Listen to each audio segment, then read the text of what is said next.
Okay, good evening to all of you and welcome to the 20th episode of our ALC Research Seminars. It's a pleasure to have you here with us. I can see colleagues are still joining us, but we'll press on. And as colleagues join us, they'll settle in and join us for the seminar. Now, today's seminar is titled The Inequality of European Visa Regimes. And we're discussing the implications these visa regimes have for Africans. But as you'll see from the research that will be discussed, there is a larger issue at play here that impacts also on other contexts within the global South. We're very privileged to have with us two speakers, Martha Foresti, who's the founder and CEO of the LAGO Collective and a visiting senior fellow at ODI Global, and Dr. Federica Fragapane, who's an independent information designer. We also have with us Eka Ikpe, who's a human rights and democracy practitioner and expert who will serve as our discussant this evening. And I am Eka Ikpe. I'm the director of the African Leadership Center here at King's College London.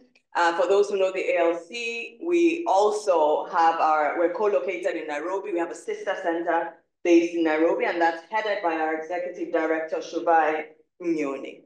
So how the evening is going to proceed, perhaps I should explain that as we set off, is that I'm going to invite our speakers, Martha Foresti and Federica, to present their work. We also have a treat where we're going to be able to watch a short film. And then after that, we will move on and receive comments from Eka. And then we'll open up for a Q&A session this evening. Yeah, so stay with us. I promise it's going to be really exciting. It is a privilege to welcome Martha here with us, and allow me to say a few words about Martha. Martha is the founder of the LAGO Collective, which is a research and creative collective on migration, culture, and the arts. Their mission is to highlight the value and the beauty of movement, celebrating the circulation of ideas, talent, and culture. Martha has built her career leading research and policy organizations such as the Global Affairs think tank ODI, the Italian Treasury, and Save the Children's UK Evaluation and Research Unit. She's currently a senior advisor at the Moleskine Foundation and senior visiting fellow at the London School of Economics and ODI Global. To deliver its ambitious mission, LAGO Collective develops innovative projects with creative thinkers, researchers, and policymakers tackling large-scale questions of urbanization and migration, technology, and climate change. And its work brings together diverse perspectives and disparate communities, blending creativity with collaboration and reimagining complex data to challenge conventional narratives. And we will see the strength of this work that Martha is engaged in and is indeed leading as we as we move through the seminar this evening. Dr. Federica Fragapane is an independent information designer. Over the years, she has designed data visualizations for Google, the United Nations, the World Health Organization, the Publications Office of the European Union, BBC, LAGO Collective, and she is a research associate at ODI Global as well. She has lectured at various institutions, including Harvard University, at the Design Lab, and at the Royal College of Art in London. Many of her projects take an experimental approach that carefully selects visual languages to invite readers to engage with the stories told by the data. Again, we're going to see a very strong element of that in the presentation today. And it's especially important that we note that in 2023, 3 of Federica's data visualizations were acquired by the Museum of Modern Art in New York, becoming part of its permanent collection. So no doubt you're getting quite the treat this evening as you tuned in to interact with us.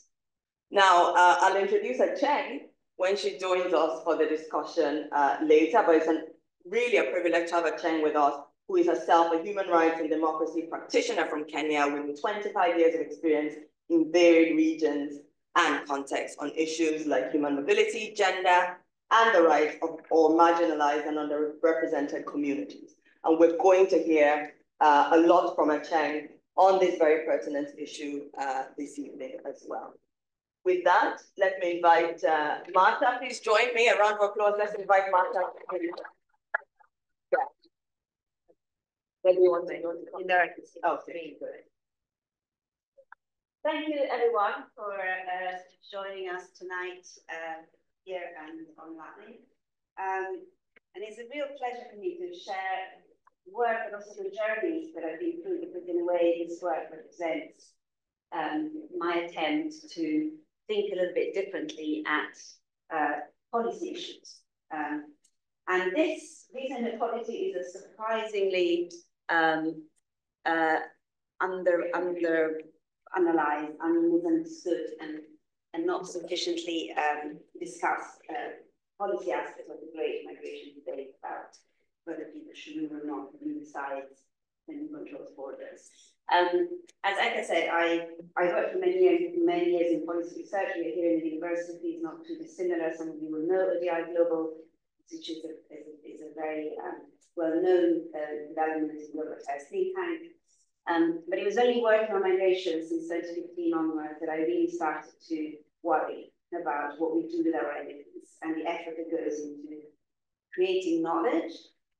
Some effort goes into communicating knowledge, but really so much more can be done to follow through, to think about in what hands knowledge ends up and in what ways we communicate. We pay a lot more attention to the way we talk about the knowledge and the evidence we create.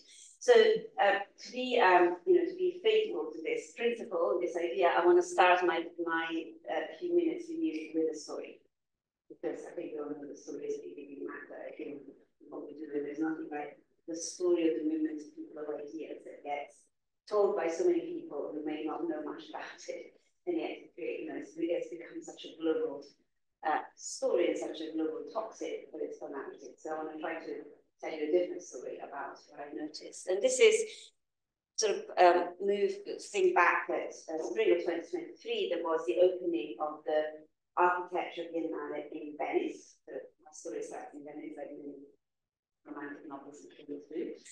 And the woman that you see on this picture is Leslie Locke, who was curator of the Architecture Biennale of 2023. And she is a Ghanaian and Scottish architect. And the focus of her Biennale was very much on Africa, the African continent, and the contribution that came from the continent in architecture. And in the opening press conference to the Biennale, she said that she was a little bit upset by the fact that a couple of her collaborators or colleagues could not be there for the opening of the Biennale because their statement was rejected. And that created a bit of news in the press, and actually she got a little bit upset that it was, in a way, the focus on the content of the Biennale was a bit overshadowed by this. A few days after this happened, the curator and the topic of the Art Biennale for the following year was announced, and it was the Biennale of Art of this year in Venice, called Foreigners Everywhere, Stranieri Ovunque, curated by Fernando Pedrosa, who is a Brazilian curator, again, where sort of artists from the diaspora and migrant artists and artists from indigenous communities were at the heart of his thinking. So that's my one. So, and so I thought, oh, hold on. If we have a whole Biennale that focuses on the topic of migration effectively, we have a bit of a problem if people cannot make it to the openings of this Biennale. And it's actually particularly fitting that as we speak today, I just found out 10 minutes ago on Instagram that the new curator, and I need to get the name right, of the next Biennale has just been announced. And her name is a Swiss Cameroonian curator, and let me get the name right, and is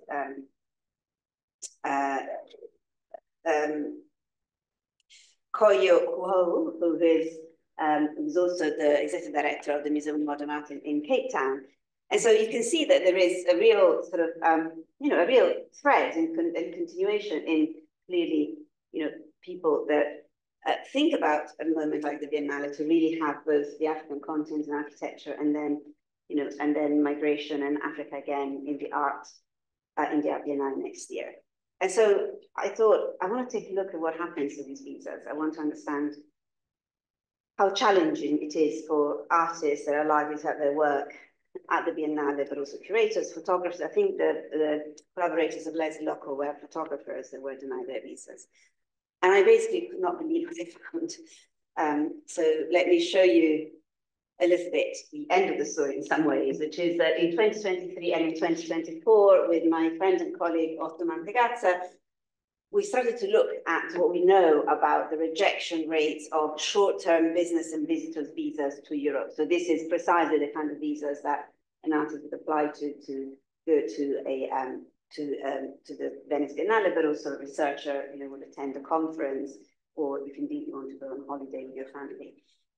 This data is incredibly easy to find. So on the left-hand side, there is data that is published every year in the spring at the DG Home Affairs in Brussels at the EU, that looks at the levels of rejections and acceptance of Schengen short-term visas by countries of application. So this is not necessarily nationalities, it's where people lodge their applications. And then when we started to look at how these rejection rates look like around the world, but there is a very obvious concentration on African countries towards the higher end of the rejection rates. And then we started to look at what we could, what could not necessarily cause, obviously, but help to explain these high rejection rates. And we found this remarkable relationship with GDP per capita is fundamentally that the poorer a country, the higher the probability that those visas will be rejected. And here we are highlighting a number of African countries, because what really strikes me about this data is Ghana, Senegal, and Nigeria, because there's such high rejection rates for countries which are key partners of the European Union, countries that European unions would love to return more illegal migrants to, countries that the European Union wants to do business with, and yet people cannot come for business or holiday. And we're talking about over 40% rejection rates. Then we looked at the UK.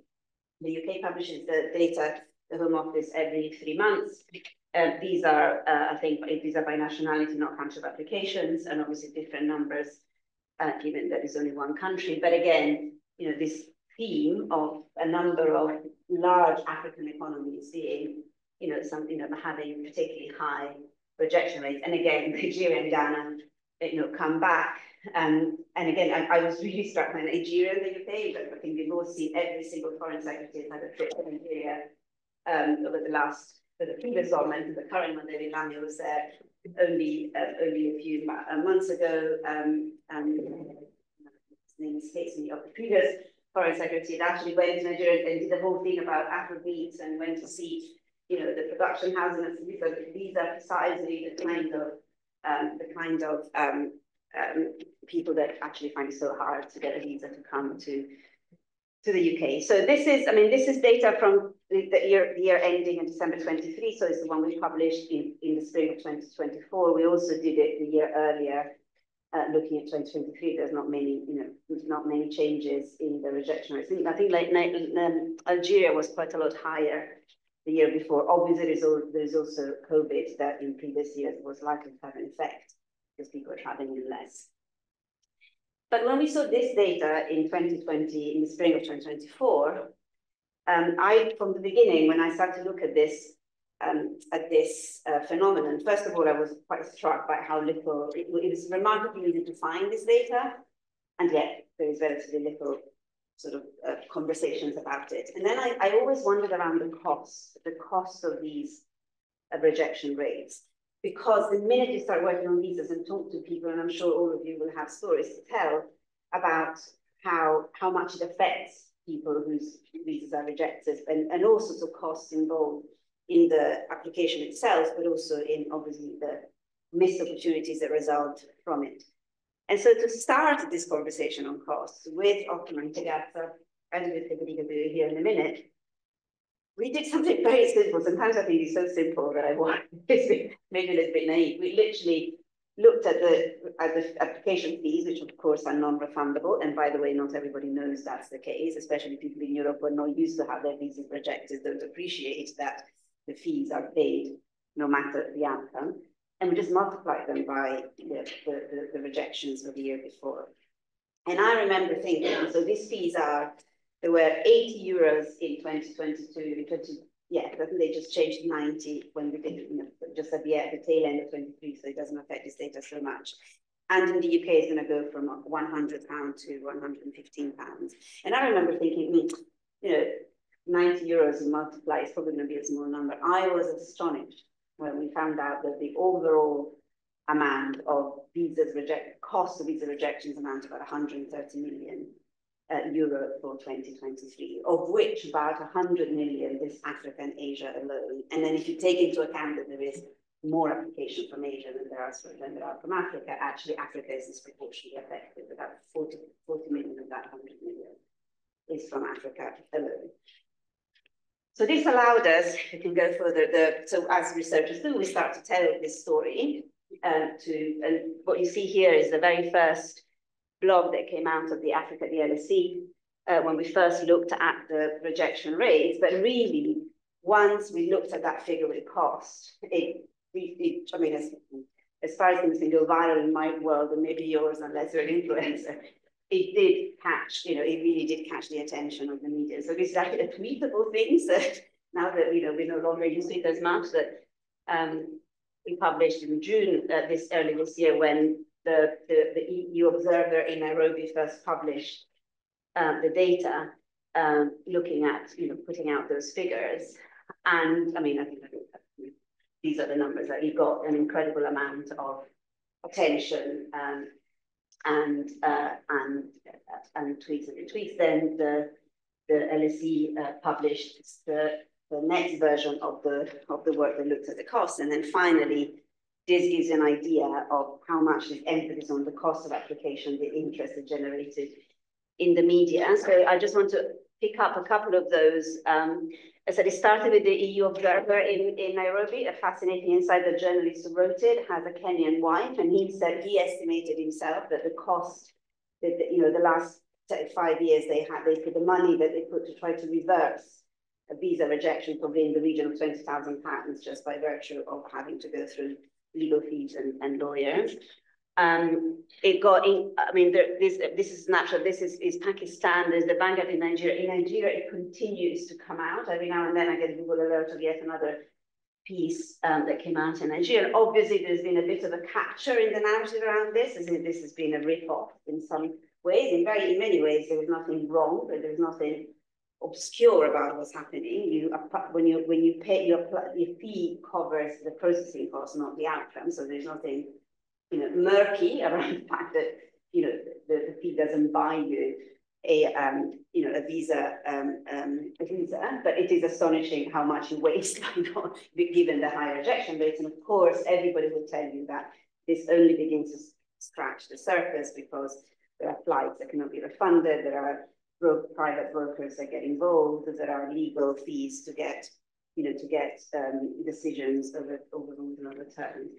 And then it's been fascinating to see, particularly around Glastonbury this year, this piece in The Guardian, that then actually became a Guardian leader, that we looked at the implications, particularly for creatives and artists, and that, that they cannot, they're not able to travel. There was a big fanfare around Burna Boy, Ira Star, and a couple of others, African stars, that had the ticket at Glastonbury, and yet so many others could not make it to Glastonbury because they would be rejected.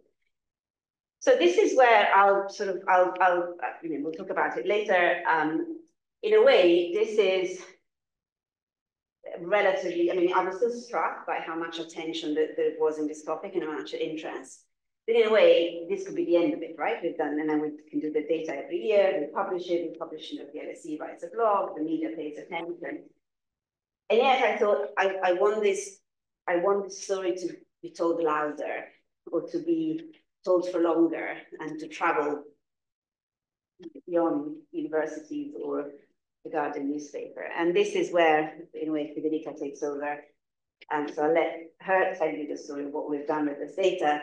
But just to say that the reason why Federica and I started to collaborate on this is because Federica has been in many ways my inspiration to move out of my comfort zone of essays, report writing, data collections, and tables, to try to really think about a different vocabulary to tell more meaningful and honest stories about the movement of people. And Federica and I have been collaborating for a few years, and this is just the latest chapter. So over to you, Federica, to explain what you do and show what we've produced, and then we'll come back to those artists from Africa in particular and the musicians who cannot travel. Thank you. Thank you very much.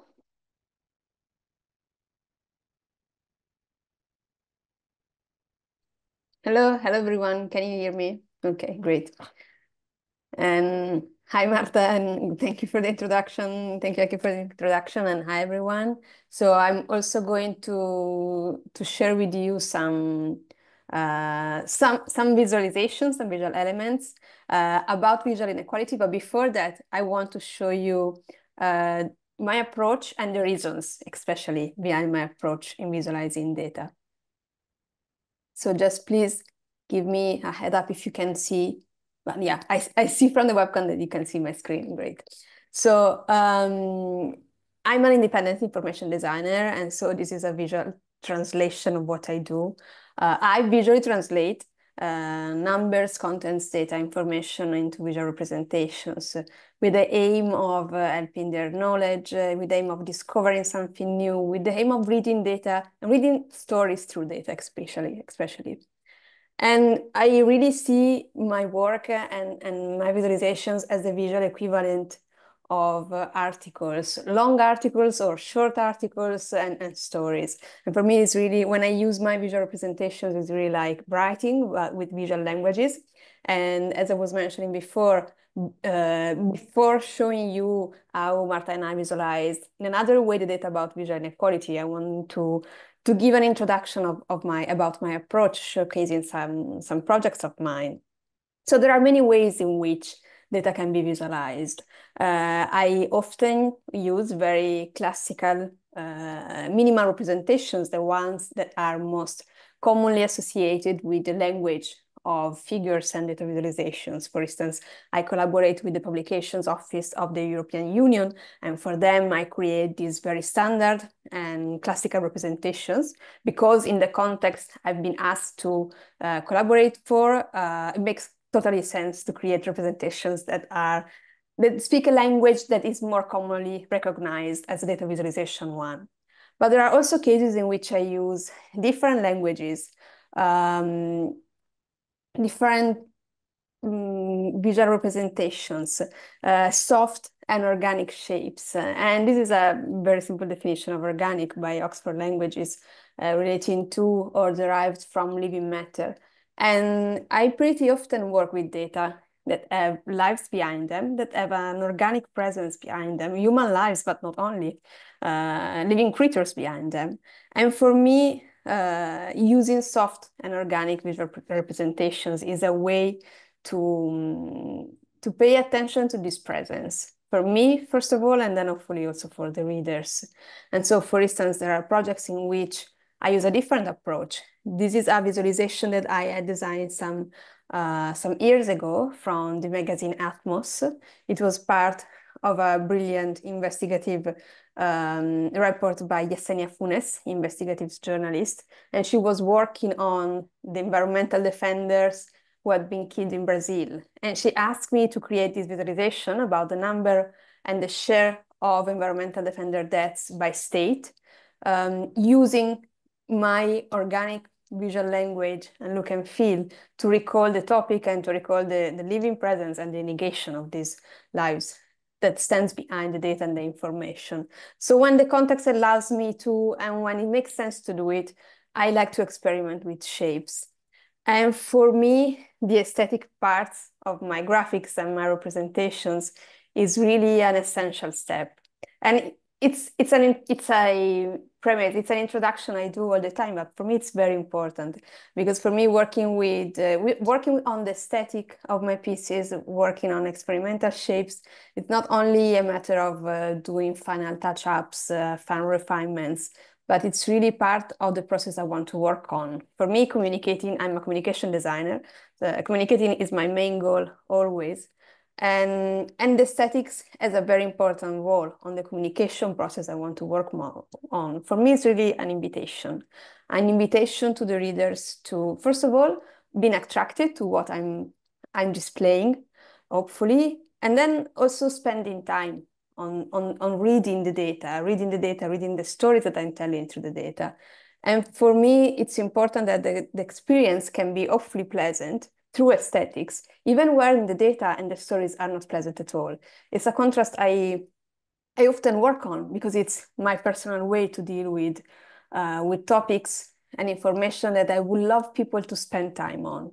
So for me, this is what aesthetics means.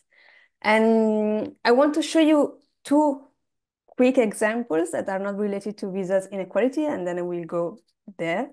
But to show also how the quantity of information visualized, the number of data, it's a choice itself, and it has meaning. I worked with very complex data, I work with relatively complex data, and I also sometimes work with just one number or a couple of numbers.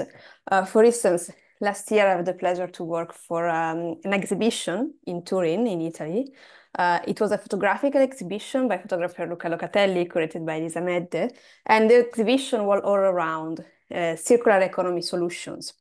And having this exhibition a very strong divulgative intent, the curator asked me to create some visualizations to enrich the information aspect of the exhibition, showcasing data that were related to the different rooms and to the different photographs. And so I designed some visualizations for them, some interactive data visualization and some static ones that accompany the different exhibition journey. And there are visualizations that have a couple of very few numbers behind them. There are visualizations that are richer. And I want to show the difference between rich visualizations with a lot of numbers and visualization that can speak a lot with just a couple of numbers and information behind them.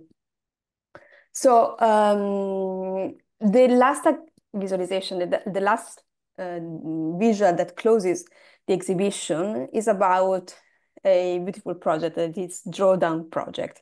This is a collaborative project by a collective of scientists who are listing solutions to reducing concentrations of greenhouse gases. Of course, everything is online, it's free, and it's available, and they are periodically updating this list of solutions. As you can see, this is a screenshot from their website. There is the list of solutions. The solutions are grouped by sectors, and then they display in two different scenarios how much they could help in reducing greenhouse gases. And what I love about this project is really the multitude of possible solutions, the fact that there are different sectors involved, the fact there are solutions that are of course, some of them are complex and systemic ones. Some of them are connected to policy and policymakers and to politics.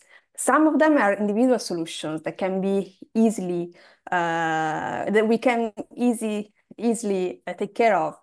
And so this multitude is what I wanted to show. I didn't want, in this case, to oversimplify this richness, but I wanted to show the richness itself. The richness was a data itself.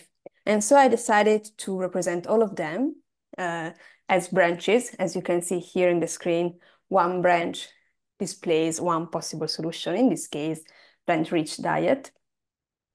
And I showcase all of them. This is the work in progress of the visualization. As you can see, there are a lot of branches because there are a lot of solutions. And then I grouped them according to their different macro categories, sectors, and then for each one of them, I showcase how much they could help in terms of emissions. The area of the circles is proportional to how much they could help in reducing greenhouse emissions. So this is just to show how also the choice, the selection of data is a choice itself. It's a very, with a clear purpose in mind. But there are cases in which I dealt with very simple numbers because sometimes, even if a topic is incredibly complex, just one number can help in having a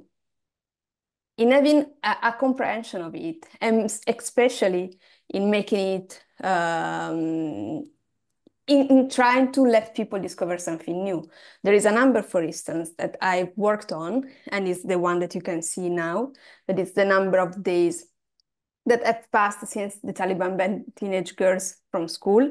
This is a project I'm working on periodically.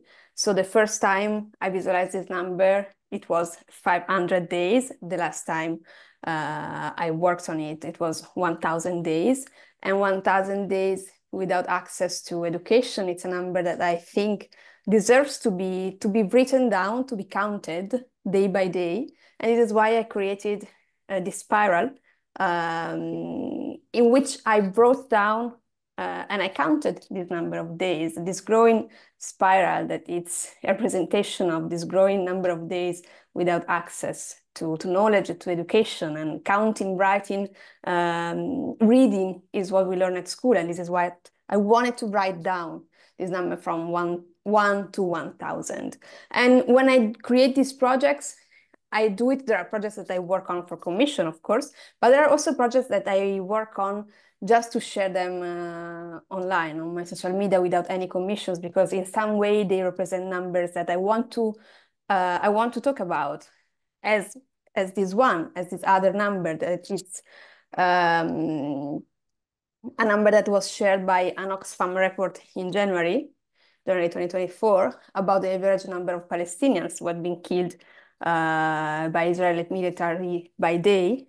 And when they shared the report, the number was 250. And this is why, and again, this is the data that I wanted to share. And so I create this visual made of small branches, this drawing made of small branches in which one branch represents one person killed. And when the report was published, more than 100 days has passed since October 8th. And this is why I then replicated this group of branches for more than 100 days to try to give a shape to this information and to what this information means. So this was just an introduction to show how and why I use certain visual elements and visual representation to give a shape to data, to stories, and to let people discover them and explore them. The first time I worked with Martha Foresti was in 2020. She and ODI, they were working on data about migrants' contribution to the COVID-19 response. They were creating this beautiful data set, because it was a beautiful data set, rich of stories of contributions, of migrants, essential workers contributing to the crisis. And she contacted me. This is another project we have worked on together. And she contacted me because she really wanted to give a shape to this information and to make them more alive. And this is why I created this website together with my colleague Alex Piacentini to create an interactive space where people could lose themselves and explore these stories of contribution with the visual metaphor, with a simple visual metaphor that is the one of the growing trees. And then, so this was just the introduction, and then we worked together on the data that you've seen, on the data about the inequality of visas. And she asked me again to give a shape to such data for a different audience. So not only, as she was mentioning, the university audience and the journalist audience, but with the purpose of making it more, also more spreadable. Again, using, in this case, social media and using online shares as a way to create knowledge and using aesthetics as a hook to do that. And so I worked on the data, starting from the scatter plot that Martha showed you, with the aim of giving them a different shape and posting this shape online to let people share it and again discover new information. So the first thing that I did was simply redrawing the scatter plot that she showed, like a more minimal and refined version of it. And I mean, the data are the ones that she already displayed. So the percent of application rejected and the GDP per capita. We created a version in which we highlighted the African countries to focus on how they are disproportionately affected if compared to the other ones. And then what we wanted to do was to give another, to make this data live in another way, to give another, to shape them differently. And so this is why, with the help of Otto Mantegazza, we created some groups, macro groups of country, according to the GDP, low, middle, and high GDP, and according to the rejection rates. We have created these groups of rejection rates that we could simplify as a relatively high rejection rate, medium, and low rejection rates, and are the ones that you can see displayed, vertically displayed. And then I created a visual in which one line represents one single country, and we visualize such groups. We visualize these countries arranged in the groups that we had created. So for instance, as you can see here, this is the group of countries with low GDP and high rejection rate. This is the group with high GDP and high rejection rate.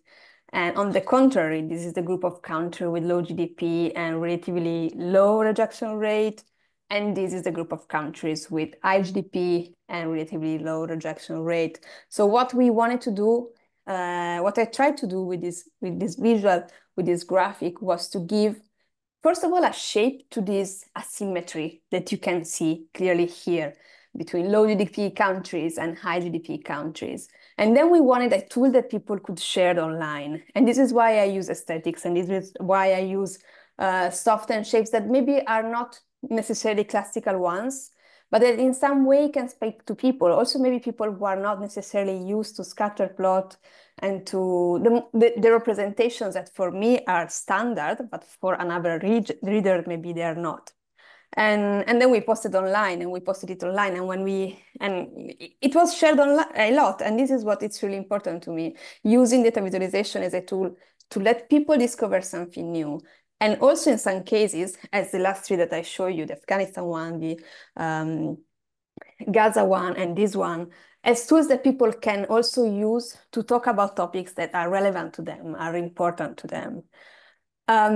We then worked, as Martha was mentioning before, also on the cost of short-term visas. And so again, I took the data that she and Otto worked on, and I give them a shape.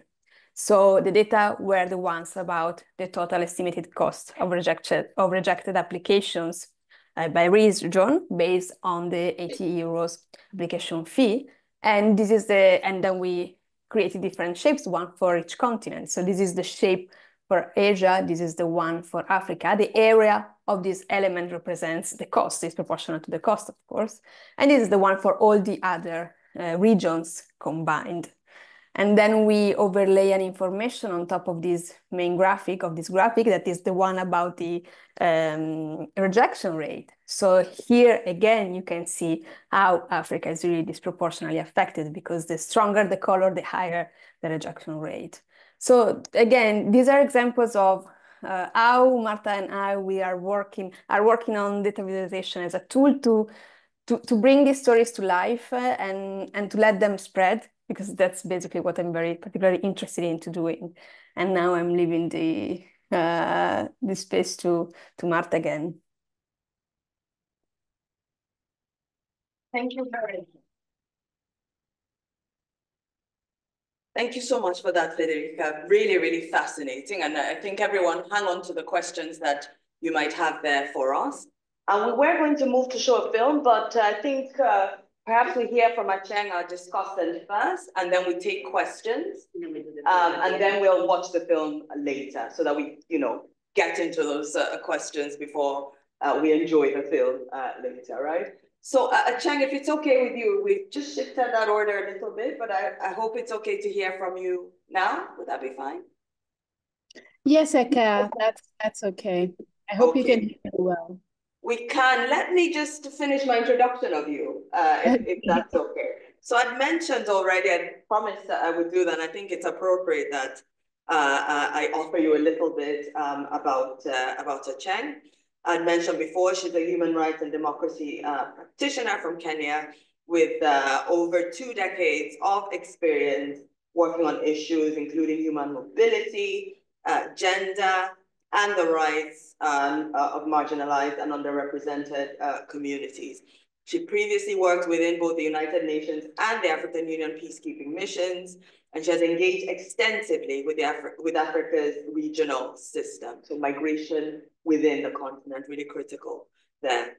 More recently, she served as the executive director of the International Refugee Rights Initiative and the Center for Citizens' Participation in the African Union, the Pan-African Citizens Network. She holds a master's in international human rights law as well. So with that, Acheng, it's a privilege for us to hear from you and to see things from your lens before we delve into hearing from others here in the room. Thank you so much. I know it's very late where you are at the moment. Thank you very much for joining us. Thank you so much, Eka. I think just in order to catch up with time, I'll keep my contributions as succinct as possible. I think when I read this research, first of all, thank you so much to both Martha and Federica for really highlighting this issue, because it is something that we talk about. We just don't research about it, but we do talk about it quite a bit. Particularly because when we are talking about even the cost of these visa fees, this is visa fees before we've even considered, in most African countries, you will have, particularly the EU and the UK will have a VFS or some sort of institution that manages the visa processing externally. And that cost is transferred to the person who's applying for the visa. So you have that 100 million euros before you've even included the cost of the VFS or the Visa Processing Center. Before you even considered costs like if you want, extras, like if you need your passport to be returned by DHL, for example, if you don't live in Nairobi, you have to pay extra for it. You have to travel to Nairobi to the visa center. You have to pay extra for it. If you'd like a speedy access to an appointment, you pay extra for it. If you want, speedy processing, you pay extra for it. And so that 100 million is what the country is getting, but what the individual is spending on trying to access a visa is quite a hefty cost. I personally once went to a conference in Europe. I had paid 80 euros for my visa. And when they were refunding, but in total, due to the VFS, I had to pay up to 100 euros. But when they were refunding the amount, they said they would just refund only the 80 that the country got. And I was like, but I did pay for the visa, processing facility. And they said, well, we gave you a free lunch, so we don't have to pay you back that money. And I must tell you, it didn't go down well with me, and I really made quite a bit of fuss about it. And, the fact that all this money is non-refundable, so it means that even if you decide to withdraw your application, if you have an emergency and you can no longer make the trip, that money still remains with the country that's processing it. And I think this needs to also be seen within the context of, the global hegemony. Many multilateral meetings do not happen in the global south. Even UN meetings, you may have minor meetings like, say, the UN conference for civil society taking place in Nairobi. But of course, the Summit for the Futures will happen in New York or in Geneva. And in these countries that we have to fork out visas for in order to do the normal course of our work. And then, the determination about, the criteria that they use about whether they think or not, whether they think you will return or not. It's a very arbitrary and very, I guess it's actually based on racist profiling, because they look at you and they think this one does not look like they'll come back. And it's not based on any objective criteria. Usually it is young people who will have their visas rejected because they have not amassed enough wealth to be thought to be able to come back to their own country. And finally, I would actually refer to this issue as beyond, it's not illegal, countries can collect visa money, but I think it is immoral because especially for people who are seeking long-term visas for their children to get an education or to go to university, many of these people will end up selling, you know, capital assets. They'll sell land, they'll sell their cattle, they'll sell their houses to be able to have these. Some countries like the UK requires you to put in a deposit or put in, you know, to have a certain amount of money in your bank account. And so, you know, it's literally money that's going from, you know, poor tables to a rich country. And for me, that may not be legal, but for sure, it is something that is immoral. And then I think on my last comment will be about the socioeconomic factors and norms, you know, and classism around visas. I think the fact that most government officials don't have to go through the process that ordinary citizens have to go through. They have special processes for government officials, particularly those on diplomatic passports or official passports. They don't bear the brunt of the rejection. They're less likely to negotiate more strongly for visa equity. And I think that is a problem. Eka, I'll leave my initial comments there and I can come back through if there are any questions that need to be addressed. Thank you so much for that. Exactly the sort of layers to what has already been a very rich conversation. That's what we were after. Thank you so much for that, Chen. With that, I have questions of my own, but let me pause on that and see what comes from the floor here in the room.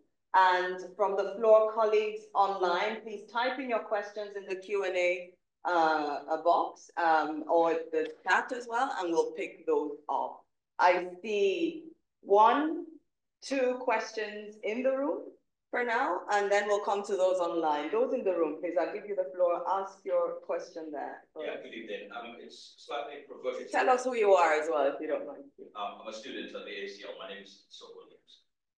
And it's a provocative question, but I think if countries decide ultimately who to let in and who not to, why is this a problem? Yeah, thank you very much. So we'll take a group and then come to our speakers to all offer some responses. Gloriana, please. Hi, I'm Gloriana Rodriguez. I'm a lecturer. And my question is almost the exact opposite of yours. I'm Latin American, so we would call migration a migra, Brooks terror. And actually, my point was, it really struck me looking at the sort of the countries where visas were delayed. And with the exception of Russia, Ukraine, and Albania, all the other countries have populations that would be considered racialized, racial minorities by the standards of the global. That stuck out to me. The racist dimension, I think, as Shay pointed out. And the other thing is also the fast track. The fact that you can fast track if I pay more suddenly, you can have my visa ready within 3 days, that's the UK, or within 5 days. And also the idea that if you're from a wealthy country, you're seeing more trustworthy. So to me, it seems like this whole visa regime is not just it's very racist, but it's also very classist. And that brings me to my question, is this not running afoul of European Union regulations on non-discrimination? Because to me, it seems like it's so blatantly discriminatory, if not by design, by default, that how is this, yeah, is there no, I also have a legal background, but I'm like, is there a way we can go to courts and like, I don't know, criticize? That's all. Thank you very much. I see one more question here. Yes, let's take that, please. Yeah, mine is... Tell us who you are, please. My name is Jeffrey. A fellow at the ALC. My question is in relation to the data they collect about you when they reject a visa for you. I cannot imagine how long they keep it and how they're using it, because when you're applying for visa the next time, there's a question somewhere always that asks, have you been rejected a visa before, and to which country? So beyond the cost, the monetary cost, are there no other costs related to this kind of data that might be attributable to you beyond even your imagination and could be securitized as well? Thank you. Thank you very much. So I see hands coming up there. I wonder if those online can hear these, but we have Martha in the room. I can rework that. So one question we've had now is the class and racial dimensions of what we've seen in the presentation. One question we had from the first question that was asked was, around the extent to which this is, is this a problem? The question was asking, is this a problem if certain countries have decided that this is what they're going to charge if you want to come to our country? What is the problem with that, right? And the last question we had there was, we're talking about the cost in terms of financial costs, but what other costs are involved here? If you think of the amount of data that is extracted from applicants that may not get that visa, and the extent to which that data can then be securitized, that data actually renders potentially a higher cost than the financial cost that was actually set out. So let's start with those three. I see some questions online. Let me take the two, I think I see two online. We'll take those and then we'll come for a second round. So hang on to your questions, those in the room. So we have one question here from Wale Ismail.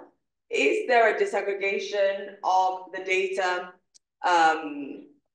that tells us about the rejections that we see? So is there a disaggregation that looks at regions, ethnicity, gender, religion? Is there any of that kind of material? And the point here is that if we're asking, and we've heard some of this, we've also had a comment there about a discriminatory element to this, potentially. Wouldn't it be useful to have that sort of disaggregation to say something about these potential discrimination? Another question from Munia is that, so thanking everyone, of course, I think others share that. With all these injustices that exist, does a pushback from African and Asian countries, would a pushback actually produce better outcomes in relation to the EU and the UK? So what is the role for African and Asian countries? That's what I'm hearing here. And then Wale, another data question, a longitudinal dimension. I think Martha referred to this, so you can perhaps speak to that. Are there movements over time around this? Do we see any movements over time? So you can reflect on that, or might it be useful to think a bit about that? So let's go to our speakers. Martha, if you're okay, we can begin with you. I'll start. I'm also aware that Federica might not be able to stay online for a long time, but I actually have a particular, I want to pick up the question about discrimination and the socioeconomic aspect and bring Federica's expertise on it, so I'm just giving you warning. Let me start actually to something that Akemi said earlier at the beginning of her comments, which were very welcome, and thank you very much for that, which is that this is a topic that we often talk about, and yet we don't research much. Actually, and I can see why, particularly from if you're sitting in Nairobi, this is clearly something that people talk about a lot because it happens to so many people. This is actually not a topic that we talk a lot about in Europe. As in, we talk a lot about migration, we talk a lot about who should control borders and whether people should be welcome or not. But actually, when I tell people that 40% of applications for short-term business and visitors visas from Nigeria to the UK are rejected, people are really surprised because what we assume here, and I think this goes straight to your questions about what's the problem if countries want to decide who to let in or not. But that is the problem. The UK wants to do business with Nigeria. The UK says it wants to attract business from Nigeria, and there is a lot of, the UK wants to do lots of new trade deals with those sorts of countries after Brexit, and yet, it denies the very kinds of visas that the business community would say, we want tourists to come, from Africa to Europe, and yet we don't let tourists come. We want to have a biennale on Africa, and we don't let the African artists come. So yes, of course, countries can decide who to let in or out, and there is this big debate about whether people can migrate or not to a country. But I would argue that this is actually quite silly. Like, this is countries saying one thing with their right hand and then doing another one with the left. And the other problem I see in this is not so much about, again, yes, of course, countries can decide, who should be allowed in or not. But the problem is that why such differences between countries? Like, what is the reason? And, some of them have been already come up. What is the reason behind such stark inequality? And that is a problem, because I am not sure that that there is a rationale behind the UK rejecting so many visas from Ghana and Nigeria, and so few even just bringing the continent from South Africa or other parts of the world. And so to me, that's the problem. It's not a problem of sovereignty, which is, I respect and is well established, is a very practical problem that I actually think, by the way, the Europeans are completely shooting themselves in the foot in this case, and just having a particularly short-term view, which obviously we know they have when it comes to migration. But the thing that fascinates me about this work, and why I continue to talk about visas, because this is so fixable.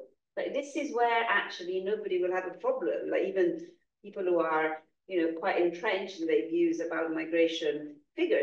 These are not migration. These do not make up in the main. They're not in the student visa. They do not come to the dreaded migration figures that every single UK politician really worries about. This is not net migration. These are people coming for a short period of time to do business or to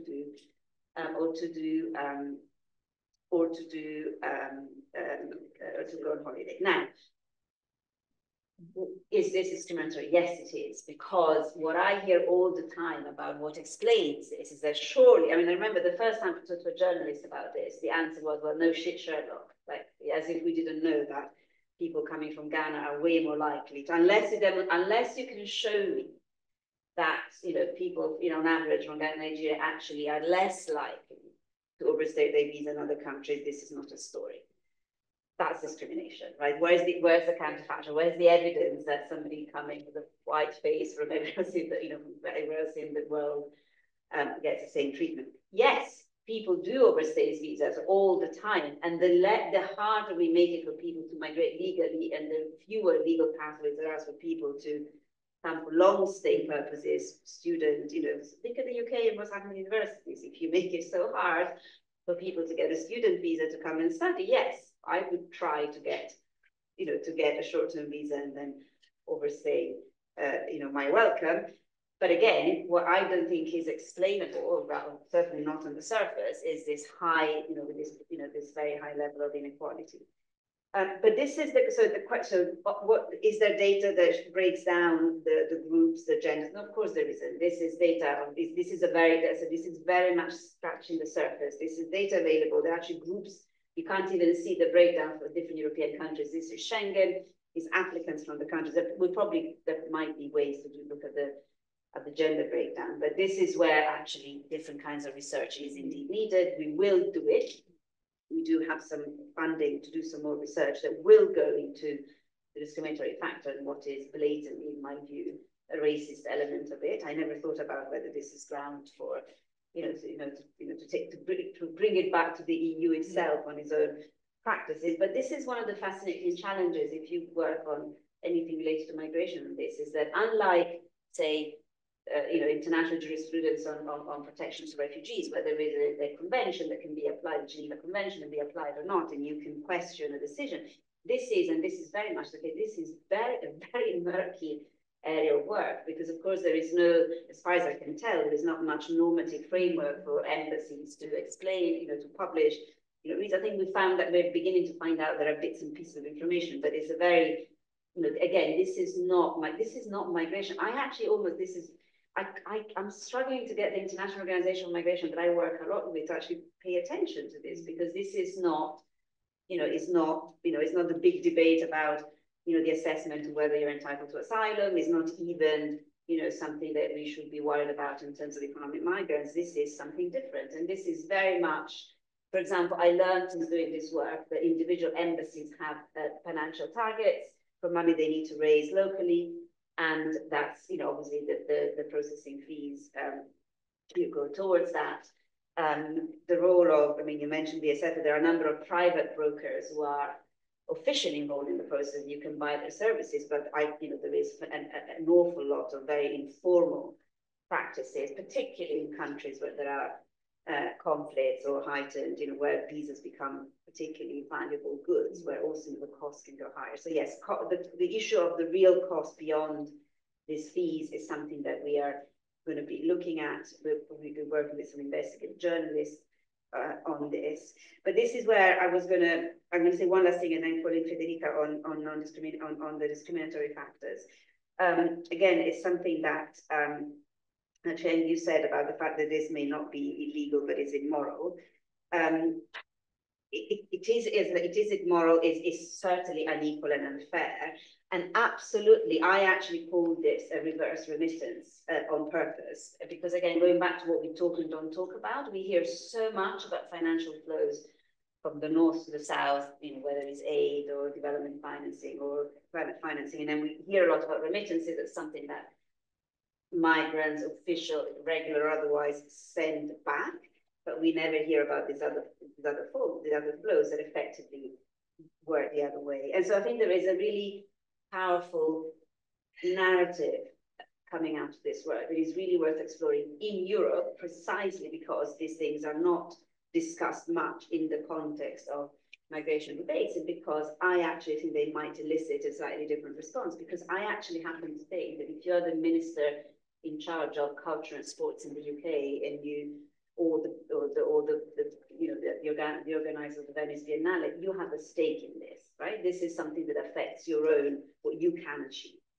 And so that's one of the reasons why, you know, I just don't want to tell this story so we all get, you know, outraged by this discriminatory practices, but because this is something where we can do. And in a way, my question, Federica, I want to take back to you all these questions about inequality and non-discrimination, because this is not something that the data reveals itself, but we're not going to find it. We're not going to find a treasure trove of data that is going to look, for example, at past rejections and patterns of discrimination. That is something that I think what Federica explained with the use of visuals and aesthetics, we could actually explore. So not as a matter, not in a factual way, but more as an exploration of this. And the words humiliation come back time and time again on people's experiences. And this is something that I look forward to visualize with you in the future. But I wonder, given your experience of giving shape and flavor, in a way, of visual flavor to discrimination, how we could address this question. Yes. So Federica, before you come, because you might leave us, I wonder if I should if there are any questions for Federica. If not, I have one for you that you can add to that in case you're leaving us very soon. Yeah. Okay, Clement, we have one. You may have to raise your voice so Federica hears. Yeah, can you hear me, please, Federica? Federica, yeah. Okay, more or less, yes. Yeah, I can come forward if it's helpful. Yeah, so quick thing is, I think, Federica, your methodology is brilliant. I wonder whether you have an app that's accessible, you know, in terms of, in case people want to present their data that way as well, so they can adopt it, you know, if it's for commercial purposes, but even if it's for free, for instance, that would be useful. Now, the other thing goes to Martha, yes, Martha. And even for you, Federica. So this question is not condoning what the West does. I think the UK especially is really mentoring people through everything immigration. Thinking about even immigration health surcharge, and the amount of money that the UK gets from immigrants. And most of the people who come don't even force it in any case. People come actively working, and the people who use the UK health system are people here already. And yet they pay so much money, and it's not refundable. So I think even this short-term visa, the quantification is really like a drop in the ocean in terms of the amount of money that comes. So the reverse remittance is exactly the point in terms of the whole immigration system. I wonder though that it's probably a question of demand management. And so if you sit in the visa room and you know that thousands of applications are coming in from Ghana, from Nigeria, and you just can't afford to accept everything. And that's the point. I mean, if there's something that's not on demand, you don't worry about cutting down. But if there's so much coming in, then you have to find a way of cutting down. So is it not a demand management, and why are we classifying it as racism or something? But yeah, don't mind me. So thank you. So that's Clement's question. Federica, my question to you is about, and I think we've heard it from what you've said, from what Martha said, about interdisciplinarity. And I think what we see here is your work around art and statistics.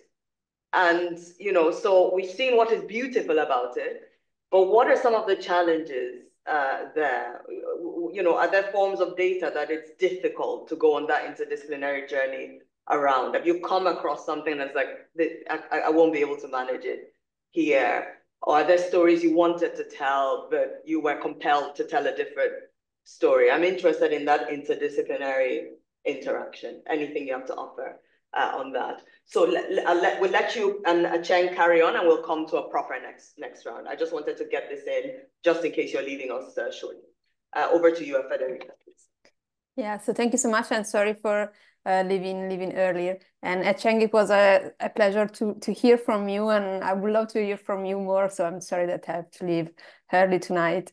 And Eka, I can respond to your question, and in the meantime respond to Martha's input, because I think that there is definitely a common ground. So the main challenge are the missing data from my point of view, from my perspective. And for instance, thinking about the possibility of visualizing data disaggregated by, as was suggested in the chat, by regions, ethnicity, gender, religion. It's incredibly interesting. It's super interesting. I'm not sure if we're ever going to find this data. Maybe a part of them. Maybe we will be able to find them. Maybe not with such precision. And this is because the collection of data is a matter of power. And collecting, this is something that it's more related to the data in general, to the data world in general, deciding which data to collect, deciding which, not only to visualize, but to collect. So before my step is definitely a matter of power. There are people who decide which data to collect, to analyze, and why, what this data need for. And this is one of my main challenges. Lately, I also like to work with missing data and on the reasons why such data are missing, because the reasons why certain data are missing are a decision itself. And what are the alternatives in case those data, what if Martha and I, and with the LAGO team and Otto, we won't be able to find such disaggregation?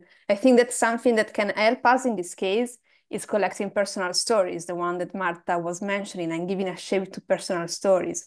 If there aren't data that are collected by an authority, a researcher, because of many reasons, because there isn't the interest, because there aren't the fundings, because of all the possible reasons connecting to decisions and to power, then we can create such data. And the data will be, of course, less will be personal one, will be imperfect ones, but I mean, all data have a sort of imperfection behind them, or information, because they are necessarily, they always have a human intervention behind them, even when there are algorithms behind them. So I think that a challenge is finding the data that are missing, filling the gaps, filling the holes, the blank space that we have, the silences that are not covered by the information, and trying to fill them up with personal stories. And it is something that Martha and I would love to do. So if we are not able to find such structured data, we can create them. And creating them means collecting personal stories, trying to give them a shape. And personal stories are as relevant as statistics in my opinion. And this is, I think, this is why I think this can help me in answering both the questions, like Martha's input and your question. I think that there are a lot of cases in which I would love to talk about a topic, but there are no data for it. And this is one of the aspects that I find more frustrating about this data job. And then also to talk, there was a question or reflection about how classist this system is.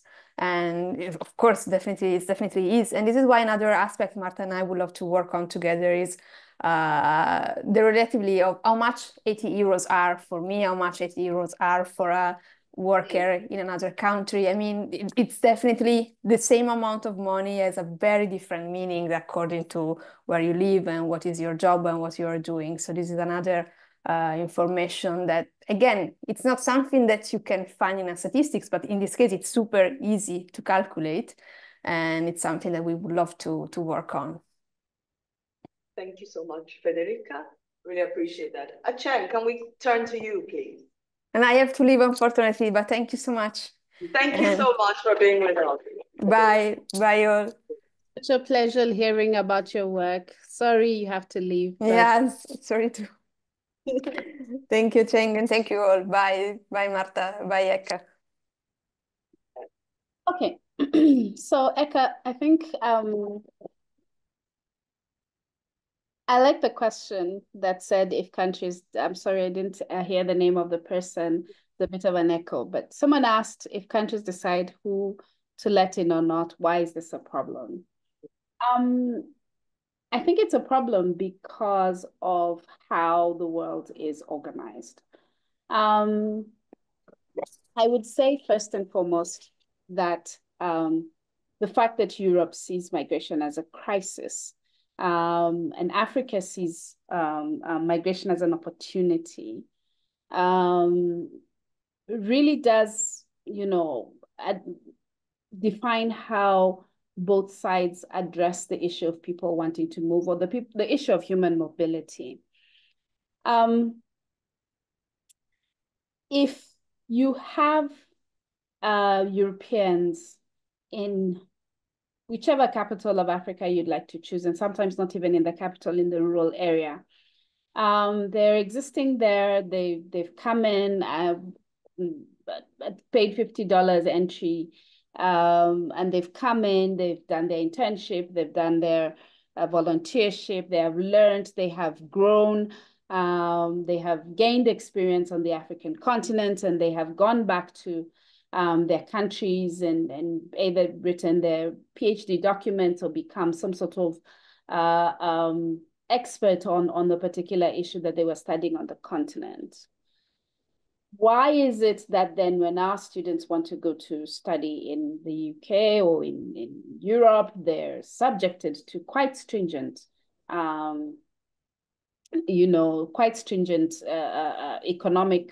particularly economic burdens? They have to pay a lot of money. They have to prove they have so much money in their account. They have to bring everything but a blood sample to prove that they will actually come back to their countries. And I think this inequality, like I said, it's not illegal, but it's definitely, for me, it is definitely immoral. Add to that, why can't Africans have the same access to career progression as the global North does?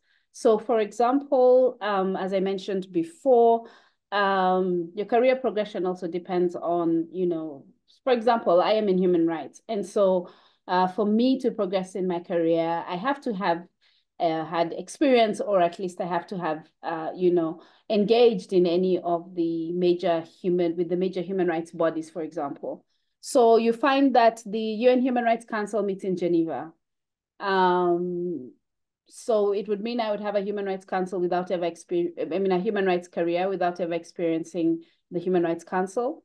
The Commission on the Status of Women meets in New York. Does that mean that I will not be able to access New York and not be able to access CSW? UNGA is also in New York. So the unfairness of it means that as an African, my ability to access career progression and opportunities by engaging in these bodies that are primarily based in the global North is limited because, especially if I'm young and starting off in my career, I will not have access to any of these bodies. And that is inequality, that is global inequality, something which the SDGs is fighting against. Now, In terms of, I think someone mentioned, I think Linda online, I wasn't so sure about your question, but as Martha said, this is just scratching the surface. It would be useful to see what the disaggregated statistics are and whether or not your assertion that professional visas go smoother. I'm not very sure about that because I do know quite a few human rights activists who have been denied visas because they were young and the person who was interviewing them did not think that they would come back. So I don't know if it's about professionalism. I think we're scratching the surface, and it would be good to, I think Martha and Federica have done a great job about creating outrage, and it would be good to do further research to find out, you know, as Olawale suggests as well, with his questions online, what are the actual dimensions? What are the, you know, the progressions in terms of visa denials?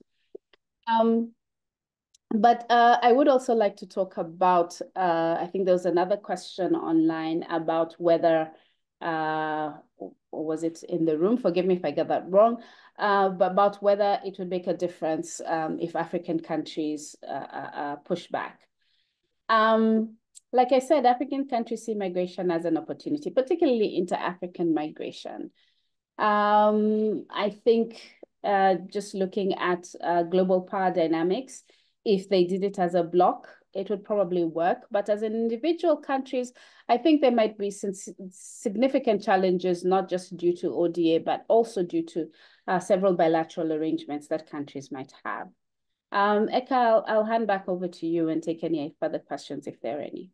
Okay, thank you so much for that, Acheng. So that's the first round of questions. Thanks. Were there any other questions? I think there was that question about beyond data, what is the cost? I think that's something to, but I heard it in other forms as well, something to take forward and move forward with as well. Were there other questions in the room and online? Esau, I see one from you. Yeah, just a sort of an extension to what I asked earlier. I was just thinking that, I mean, most of these rules on the visa, I'm assuming, are government policy. They are rules that have been written out by elected officials, right? I know at least when I was traveling to the United States as a student, I had to apply for a visa, and they tell you it's US law. This is what we do, this is what we require. And so if that is true, and by extension then therefore the questions or the issues to do with visas are a reflection of the people that live in that country, right? How can that be a terrible thing? That's the first thing. Secondly, also, I did remember somewhere in the discussion, you mentioned that the higher the GDP, the less likely you are to get declined for a visa. So for me, it tells me it's more of an economic rather than a racist decision or policy. And then thirdly, also, a bit to what was talked about earlier, the reason why African countries see migration as an opportunity, in my limited view, is got to do with the fact that the conditions back at home aren't conducive for people to stay, and actually they see their future elsewhere. And so the West also is pushing back against that because, like you said, it's an economic decision and also oftentimes a political one as well. We've seen the rise of the far right using immigration as a reason. We saw the riots here just after the Labour government took office. So there is obviously a cause and effect there that governments are trying to respond to. And so what I'm saying is that where is the agency for Africa? Why can't Africa also push back? If it's a tough, issue in terms of getting a visa, well, also put in conditions for Europeans and other people trying to go back, or certain the countries that they deem are harder, more discriminatory in their policies. Then maybe we might see some movement. But if there is no agency from Africa, and I don't think there is for the reasons you mentioned, that government officials who have official and diplomatic passports who don't care, they get their visas anyway. So there is no pushback. So another extending that agency point, I'll just drop in the ocean though that there are some countries who do push back, and this question about the region or individual countries. So Nigeria, for example, has a policy of reciprocity. Depending on what you charge their citizens, they charge you the same amount for a visa. Are the rejection rates the same? So if you're thinking about European and UK rejection rates for Nigerian visas, I don't know. That data I've not come up. But I just wanted to put that put that drop in there as part of these conversations. I see, let me come here and then come to you, please. So my name is Esther and I'm on ALC fellow this year. And I also did work and I studied around education access, especially for applicants, especially tertiary education. And I have two questions. The first is, I don't know if anyone did like student visa specific, denials of student visa specific research for applicants, but I'm just wondering how visa denials affect applicants, students seeking higher education, and how it undermines the idea of education access as a right for people. And then my second question is around the psychological and social implications on applicants facing visa denial. Thank you very much. So we'll deposit those as well. Very good question on student visas. Of course, we're in the university, and we know that universities are subsidized, especially in the UK, by international students. So this student visa question is a very pertinent one in this moment in UK academia. Just wanted to, also piggyback on that and make that point. I saw Gloria. Linganda, was that a hand? No. It was kind of. Okay, it was your hand. Go on, Gloriana. You and I should do a panel where you and I have a debate. In fact, I actually really like what you're saying. For me, it's very thought-provoking. I think there are always policies. The policies are never implemented in a vacuum. And case in point, it did surprise me to see that, you had Ghana, you had Nigeria, you had Algeria. I think that was EU, and then for the UK, we also saw Ghana and Nigeria. And, to what you were saying that you don't think it might be racist, I have to disagree because for me, I looked at it and I'm like, why is Venezuela not there? Venezuela right now, and I checked, so I did have to, has 7.7 million refugees and migrants. It's the largest displacement. And I'm surprised that Venezuela is not in the top 3 of countries getting rejected. Venezuelans are very for what's happening in that specific country. So it makes me wonder if it is a case of anti-Black racism that we're seeing very late. Well, Venezuela is more likely to go to the US than the European. Okay. They're going everywhere. Like they will go. Like there was even a Sharon scholar. Thank you. I think that's a really nice exchange and two sides of the debate that we're also touch on. Online, so we have questions from Linda. I'm trying to see if some of those, so Chen had responded to one of them, but I'll just go through them. So any thoughts in relation to countries where they receive all the documents required and those visas remain rejected? So I think panelists pick and choose what you feel you could respond to. What are the thoughts on an application process being considered elitist? I think we touched on that a little bit, but see if you want to say more. The need to show a very quote unquote healthy bank account, this hefty visa application fee. So who are we talking about in terms of this question of human mobility anyway? Who are the ones we're saying can be mobile, right? And then I think this was a response to a Chang. I think Chang responded to this. Might have responded to this. That professional visas for humanitarian workers in international organizations are smoother than when staff want to travel for personal reasons. I guess we could see the evidence for that. So we'll treat this. I think we can take this as a final round. Was there another one in the chat? Sorry. Okay, yes, I think that's a comment.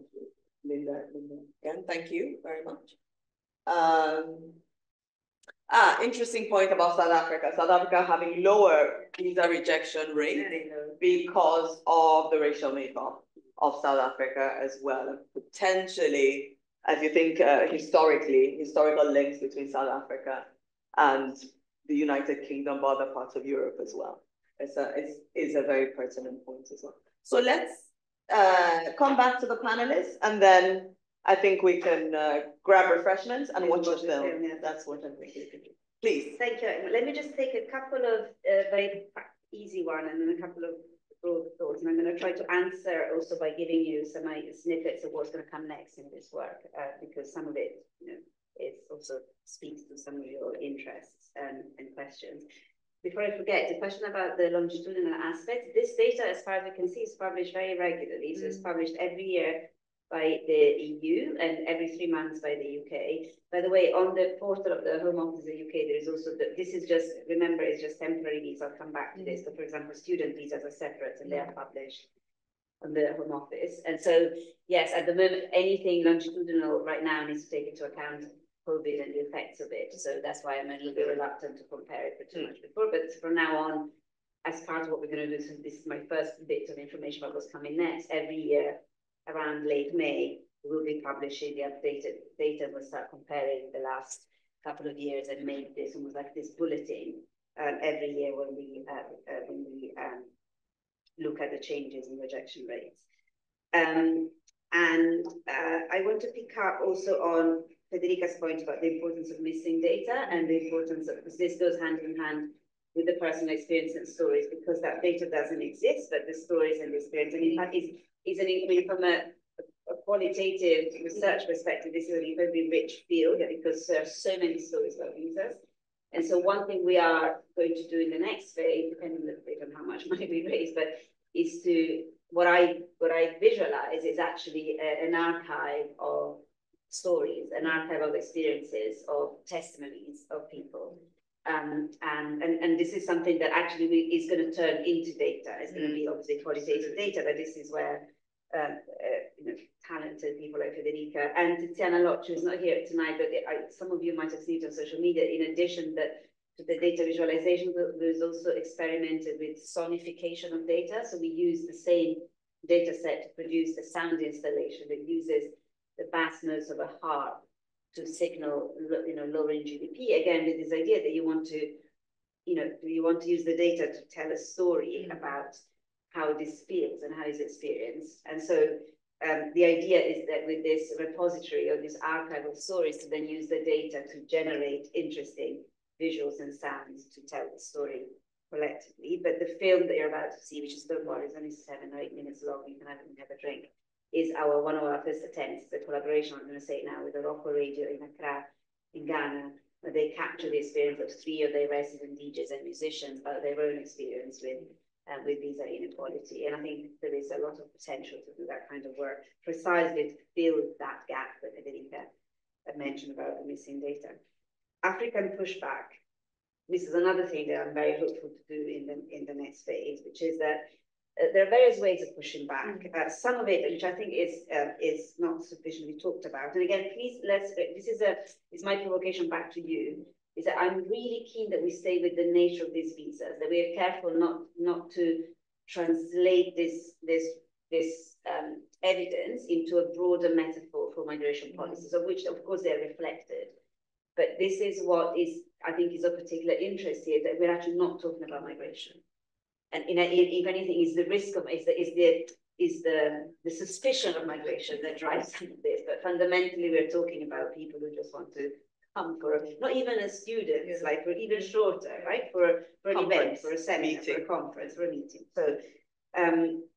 So how can Africa push back? Well, some countries are pushing back, and not just in Africa as well, it's through trade negotiations. We're beginning to see, I think famously, they had a run-in Johnson in India, where they brought visas, and I know this has come up in relation to the EU and Senegal. Actually, at some point last year, the EU limited, restricted visas from Ethiopia.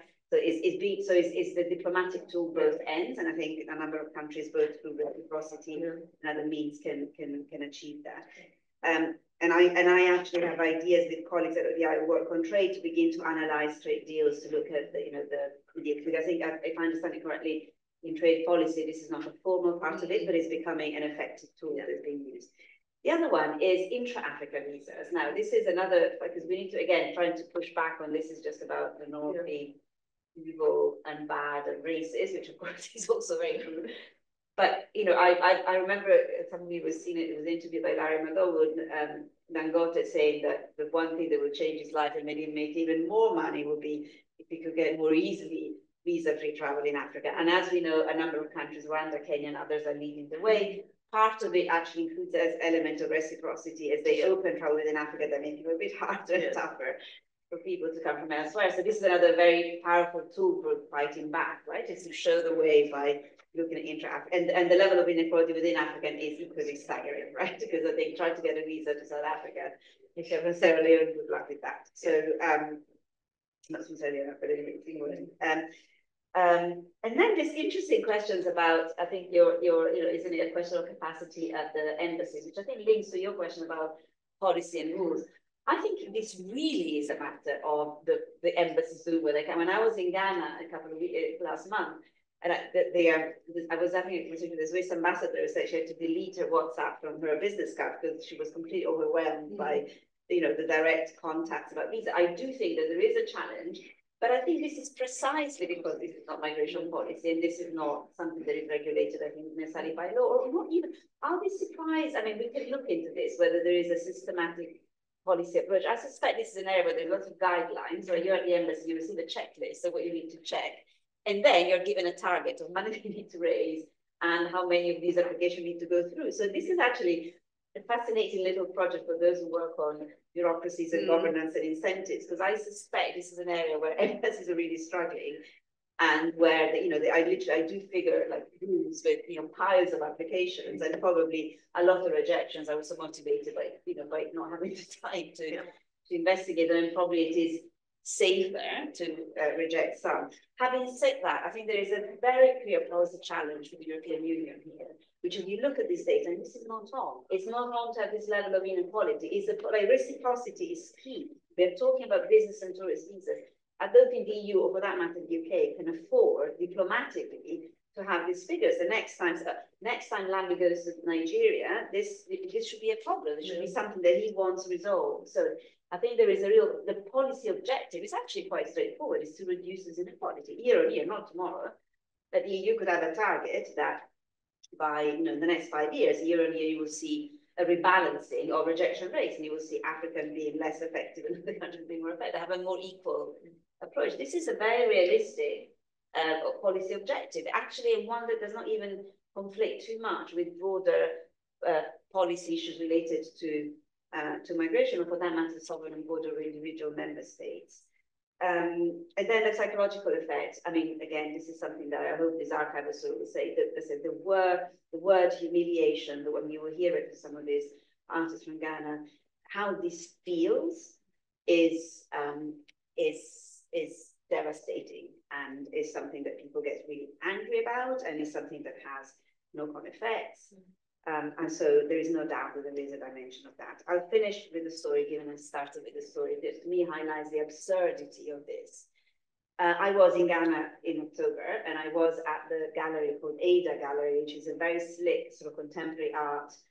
So yes, going back, if this is elitist insofar as doing business and going on holiday is relatively elitist, right? That's what we're talking about. So this was a gallery, and it was the week of Frieze here in London and the week at 154 next door at Somerset House.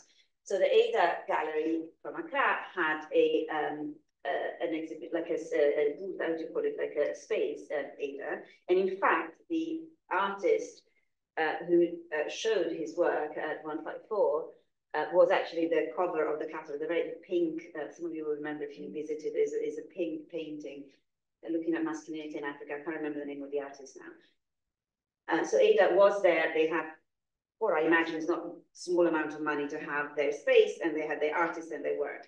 The owner of the gallery is Nigerian British. She was here at the opening. The curator, Enrica, who runs the gallery in Accra, was, thankfully for me, because I had a chance to meet her in Accra, because her visa was rejected. So her visa, she had an application to be for the opening 154. She works at the gallery. The gallery had the space, paying money. She had the tickets, and she was a curator of the exhibition, and she wasn't here in London. And she was so matter of fact about the fact that that's just so normal.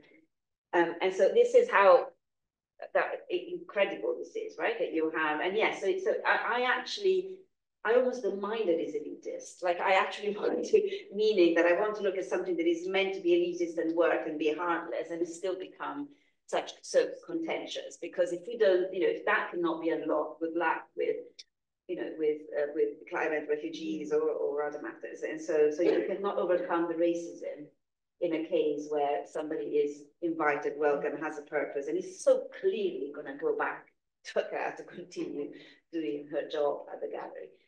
And so with that sort of little story, when we finish, watch this film.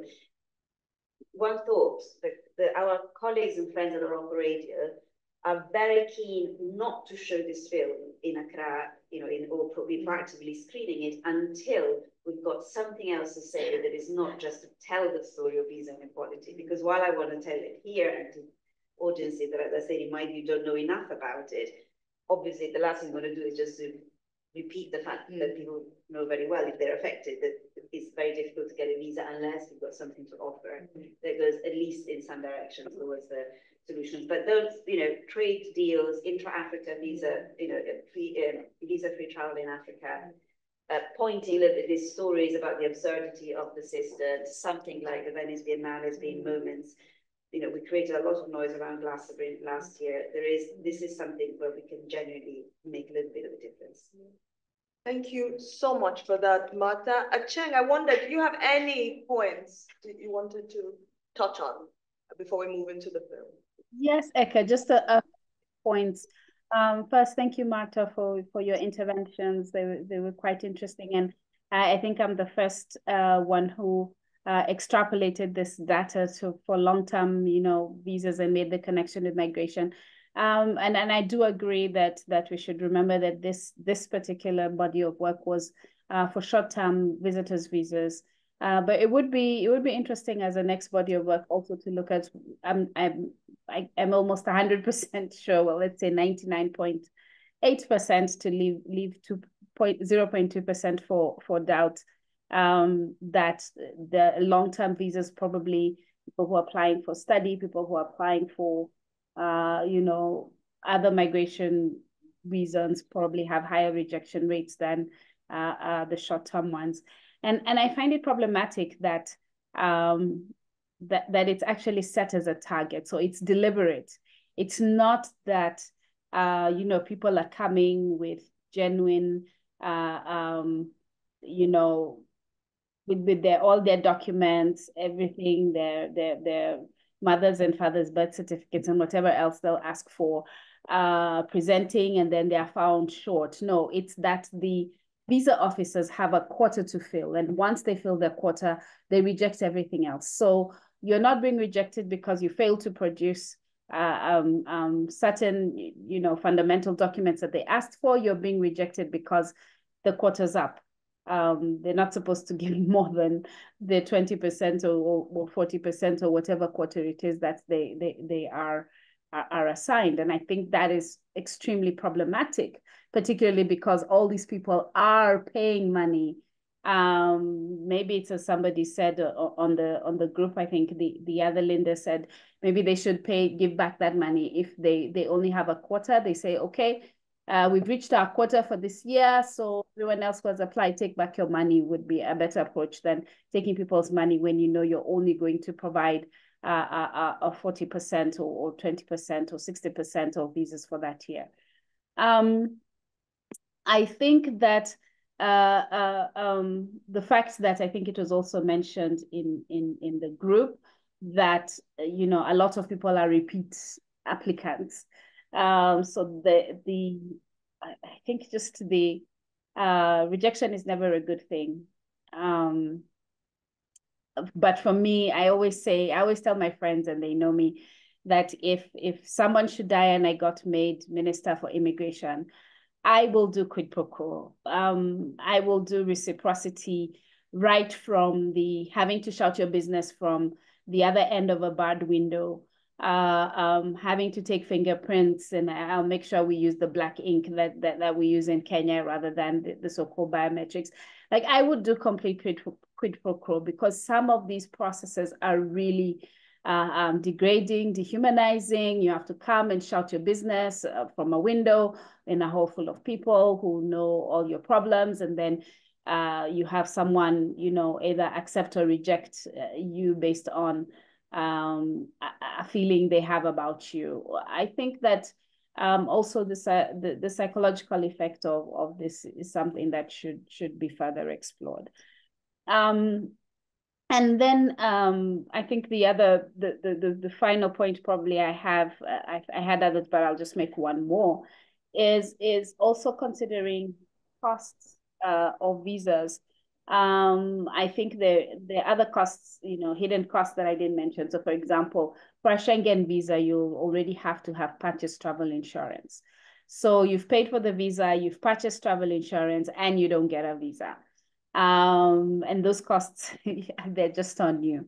For a country like Hungary, for example, Hungary requires people in other African countries to travel all the way to Nairobi to be able to apply for a visa.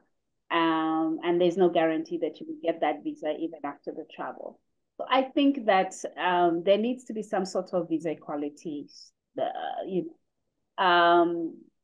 There needs to be quality for this world to work, but I think inter-country quality, particularly as far as the visa regime is concerned, is something that should be looked at. And I really don't think that it should be an African problem. It shouldn't be something that the African governments alone are responding to. If this is a policy that European governments and other global North countries are deliberately enforcing, then they should unenforce it. They should all the things that they tell us in terms of global equality and all the feel-good things should be a reality even when it comes to visas. So thank you, Eka. Thank you so much. Wonderful round up there. Thank you. So now we'll move into the. I'm wondering if I should let people grab some, so you feel like you're in a nice cinema setting. Have a little wine, a little something, and let's sit down and watch a film as we set it off, right? Imagine the heartbreak of not being able to visit a friend, perform at a gig, or attend an important meeting. Picture an artist ready to share their work with the world, only to be held back by a rejected visa. This is the reality for many creatives from the African continent. Hi, my name is Efia Sewa. What up? My name is B. Frankie. Yo, I'm Dopo. I'm a visual artist, culture producer, and creator based in Kumasi, Ghana. I'm a DJ in Accra, resident DJ of Foroko Radio, part of African Party, which is a collective. I art direct, I curate events, and I also creative lead a project called Project Kumasi, where we empower and highlight all the various creative and attractive spaces in Kumasi and the broader Ashanti region.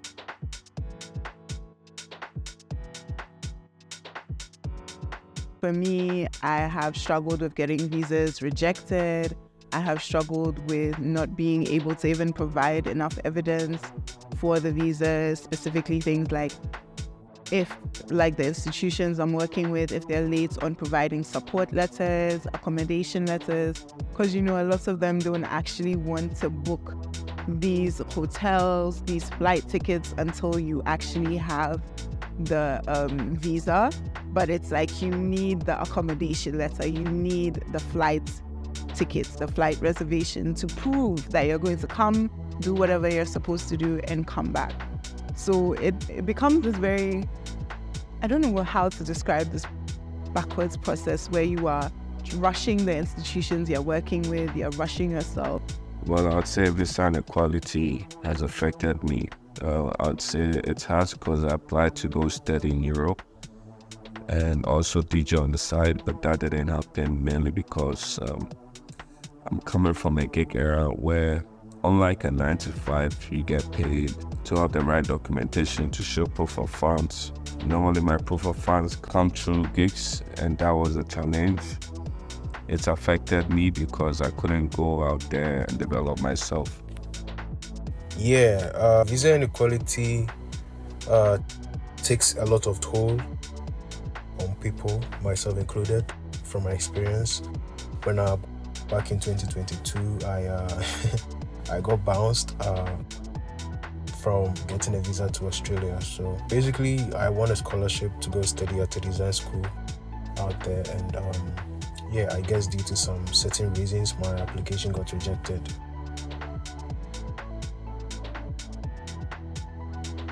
Inequality, I'd say, stifles growth. I'd say the same for my community, because if one is able to have access to travel around, you know, they get to develop their skills very well and get used to equipment like CDJs for DJs. Because as a creative based in Ghana or any parts of the global south, quote unquote, of the global south, it is incredibly difficult to get programs, projects, any kind of work actually when you have a Ghanaian passport or you have an African passport. Visa inequality makes it like so that it's incredibly difficult to travel abroad for your work. And it's not to say that clients outside, brands, organizations aren't inviting you or don't want your perspective. It's to say that the embassies, the countries, whoever is in charge of deciding whether you get to go into the country or not, they make it incredibly difficult as someone who maybe does not necessarily have a stable form of income, as someone who is not necessarily employed by someone else, to be able to travel back and forth. Yeah, mentally it took a heavy toll on me for some time. Some way, somehow, I found a way to bounce back. But I would say for people who have been in these kind of situations, probably like, you know, a lot financially. I don't know how much people spend, especially when announced more than 2 times or 3 times. You could go through a lot. I would say visa inequality affects creatives so much, because at the end of the day, creatives get to miss out on opportunities to display their talent or even get trained wherever they're going, you know. So, yeah, widely it stifles growth. We lack opportunities, and we even get discouraged to reapply and perhaps give up on our goals and our dreams as creatives. It's hard, bro. Like why are you making life tough for us? Like, we literally just want to work. Like, I don't think, I mean, at least speaking from my perspective, I don't think a lot of Ghanaians would want to go like to another country for work if it didn't mean that they would have access to more work opportunities. You want to go to another country because even as you go and you travel, it co-signs your work. It gives people that idea that, oh, you're valid, you're verified, and it affects our attitude. So it's like if you're an artist and you haven't been recognized outside, or you haven't had some kind of partnership with a foreign institution, then it's like, oh, are you actually who you say you are? But the process of even getting to that is so difficult. So yeah, it's a lot, guys. I would say the number one thing is finance. Early on when I started, you know, I mentioned that there's a gig world and then a 9 to 5 where you may have the necessary files, but because it's not structured, pay slips, and the rest, you know, it's quite a challenge. They want to see that you have enough capital or you have enough like vested interest in the country that you're from. And I honestly think that's a bit backwards, because already as a creative coming from the country that you come from, it's clear that you are invested in where you're from, but actually because of the difficulty in navigating and being able to travel to different countries for whatever project you're working on, a lot of creatives want to end up leaving the country because that's the only viable way to actually access the opportunities that are for you. In order for us to tackle visa inequality, cultural organizations and creatives can help by spreading awareness of the issue, lobbying governments to change policy, and also share information that will help people with their applications.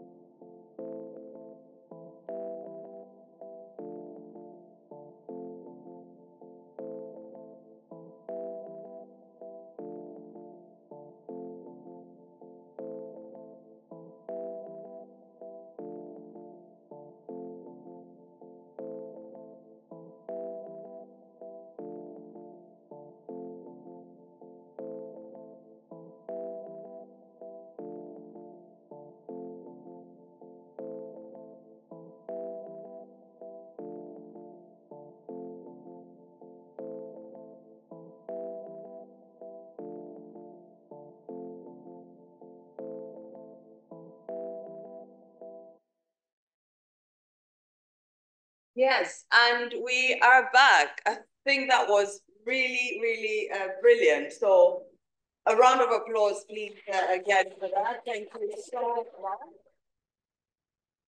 And I think there we saw the point about the other forms of data that both Martha and Federica were discussing, the importance of those stories, the layers that they offered us. So a lot of the questions we're having, and we really see how this is indeed a very effective accompaniment to the very important larger macro picture that we engage. So some of those questions about the equity or inequity of all of this, some of those questions about class, some of those questions about demography, some of those questions about what other costs are associated with what we're seeing. A point was made about, so it's not simply around, you go, and I think we heard this, you go with all you need, and you're not given that visa. We also heard about how difficult it is for some people to go with, to meet the demands that are being made of them, depending on who they are, depending on where they exist in society. And I think a big theme that we've seen throughout the discussion here is what happens to creatives. Yet we know this is the group